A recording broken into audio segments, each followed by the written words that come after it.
Hi guys, welcome to Kodicast. So for today's video, I'll be reviewing this model. So what I got here is the INNO64 LBWK RX-3 Savanna, and it came in this kind of like yellow and green color, which we are going to talk about later. But for now, I want to talk about the packaging first. So like I said earlier, we got the LBWK RX-3 Savanna at the front with the INNO64 logo, and on the top we got the 164 with the hashtag Liberty Walk right here, and also this kind of like silhouette or a picture of the RX-3.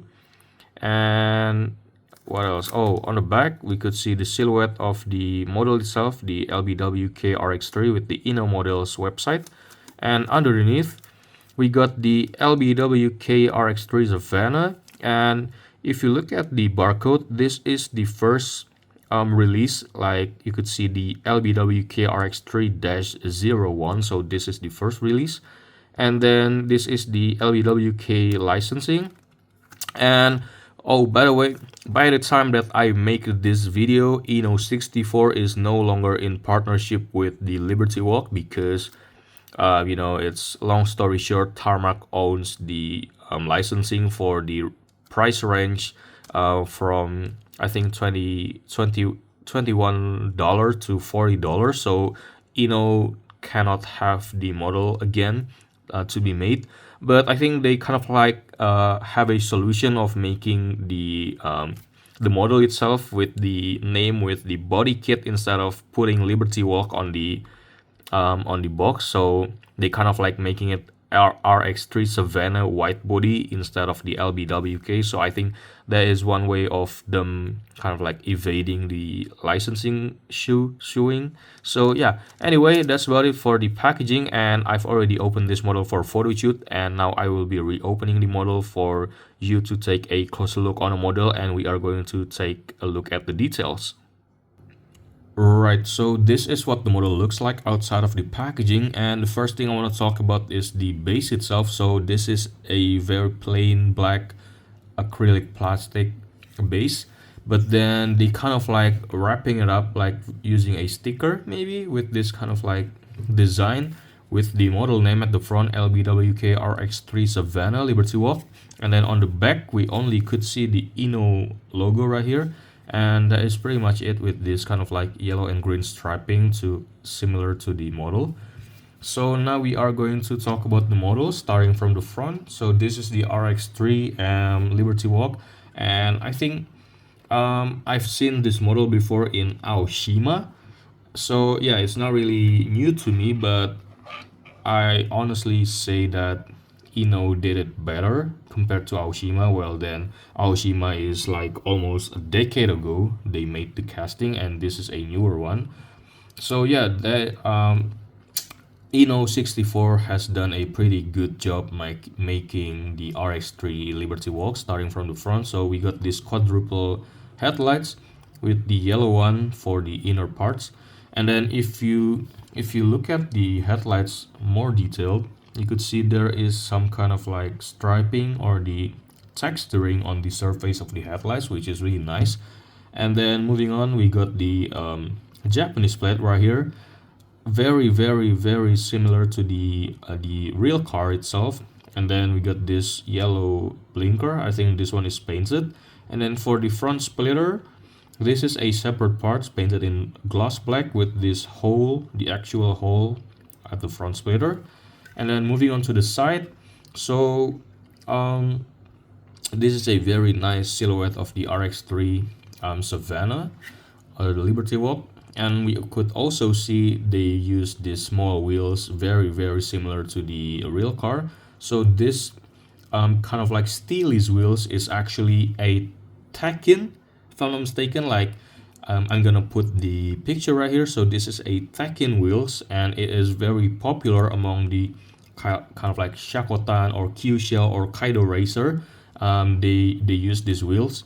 So yeah, the RX-3 is kind of like following the styling of those culture. So this is very period correct with the Dunlop tire lettering. And then we could also see these side mirrors right here. This is very small, and it also very period correct to the culture. the Shakotan or the Kyusha culture. And then we got the number 3, and then we got the Dunlop right here, and then the what is this? It's not really, it's not Pandem, I kind of forgot, but this is very much a also a period correct sponsor or maybe livery. And then moving on to the back side, so this is the original RX-3 taillights right here, that and it is pretty unique, that's why I love them. And then we got to see the bent Japanese plate right here, and also this is very normal to the culture again. A lot of people kind of like bented the dealer plate, I mean the Japanese plate. And then you got to see these 2 exhaust pipes right here sticking out on the back. And then for the rear windshield, we got this beautifully done sponsors like from HKS, from Miyoshi, and then I don't know what this is, I don't know what this is, I don't know what this is, and this is the NGK again, and then I don't know what this is, yep, there is, I don't know. And then again for the window decals on the right side, this has the Mazda, the Dunlop, and I don't know what this is, I don't know what this is. And also this is the GT, this is the trim for the RX-3. And then for the there is a kind of like a racer's name, a driver's name, this is Shakotan Koyaji, and on the other side there is none. Well, okay. And then for the other side of the left side of the window, we could also see the same decals right here with the Mazda is missing. And then for the front windshield, we only got this LB Works windshield banner, and also this wiper right here, which is kind of like placed like this. Maybe it is very similar to the real car.